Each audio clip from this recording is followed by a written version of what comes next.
come on in, Johnny Mills Estate, it's vlog magic in every way. So going back to the fish quay, because yesterday we got cockles and they gave us whelks, which I don't want to eat. So we are going back to trade them because obviously the shop was nearly closed yesterday. By the time we realised, you can hear the seagulls. So we're going back to trade it for the food that we wanted today. So yeah, and I started reading The Kiss Thief last night and I am really enjoying that. So I will talk to you about that when I get home.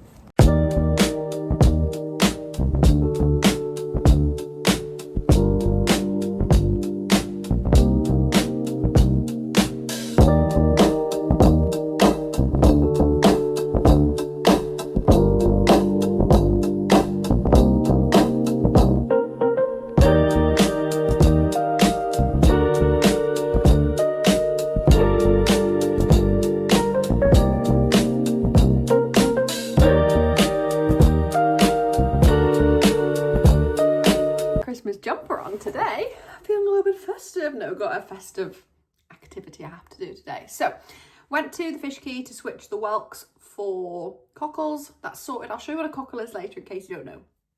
But I love a pickled cockle. And we came across this cafe. I need to look up the name of it. It's on the quayside in North Shields. I need to look up the name. It's like this really nice building that he's designed and like done all the architecture for.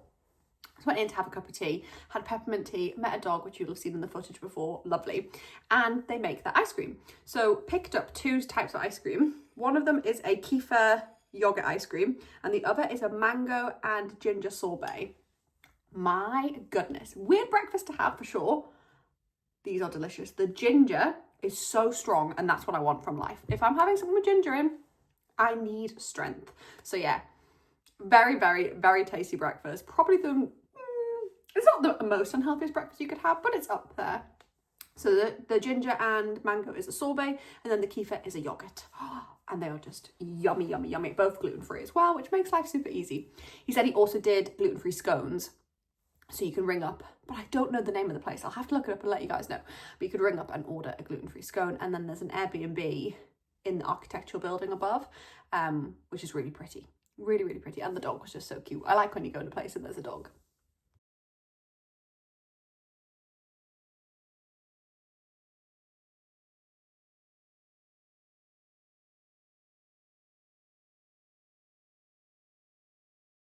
Okay, so I have been reading The Kiss Thief today. I'm only, sadly, 94 pages in, which is not as far as I want to be. I have to say with this book, it's weird. The writing is right from the top, right to the bottom. I don't know who's published it. Penguin have published it, but when I read Penguin books normally, maybe they do cover the whole page, but I feel like they are definitely not printing those extra pages and you are getting your environmentally friendly book because it's literally squished onto every page. Like there is no space left. I'm absolutely loving this. So in this book, you meet, what's her name? Francesca, but she gets called Frankie or, ow, just hit my knee. She gets called Nemesis. She gets called loads of names. But Francesca Rossi, she is part of the Chicago outfit. Her father has agreed that she can marry someone. She's 19 and she's had her eyes on Angelo Bandini since time began.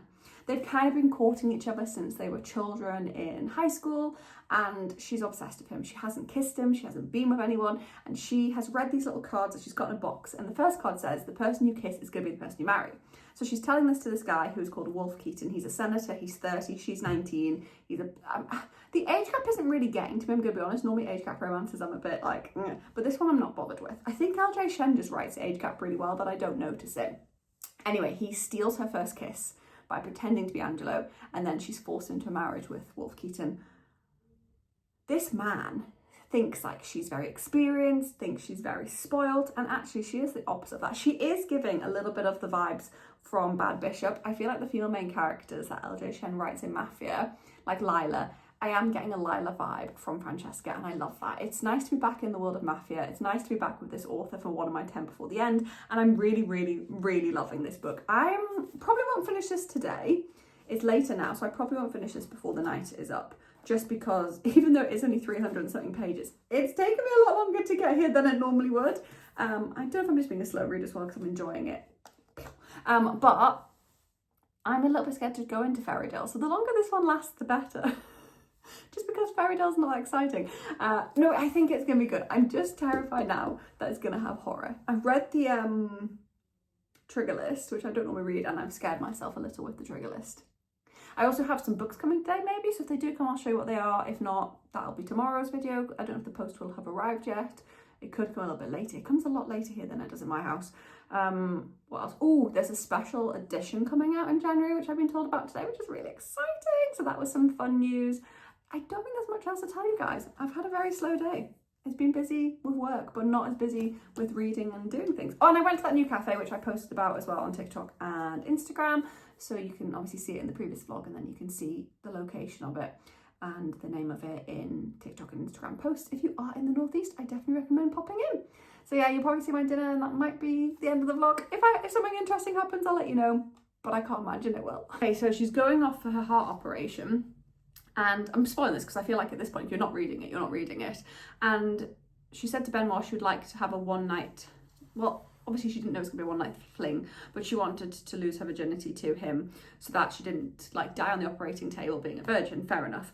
And when she came back to the hospital after recovering, like woke up in the hospital and came back to the ward, he wasn't there. She found his TikTok and he's bragging that he got laid on his last day in hospital. Oh, no wonder she has trust issues. Oh, I'm getting a little worried that they're going to kill her off in the end of this book because it's called A Heart for Christmas. Is her heart going to pack out in time for Christmas? They can't do that to us, can they? So she's on the slope, something's happened and she's not able to catch her breath, and Augustine's there, but he's going to get the blame. He is 100% going to get the blame. I'm a little bit worried about the title now. I'm a little bit scared that this could lead to the demise of April. And Eva hasn't appeared for the last couple of days much. I'm like, Eva, what are you thinking? Where are you? She really likes your brother, so please can you just get on board?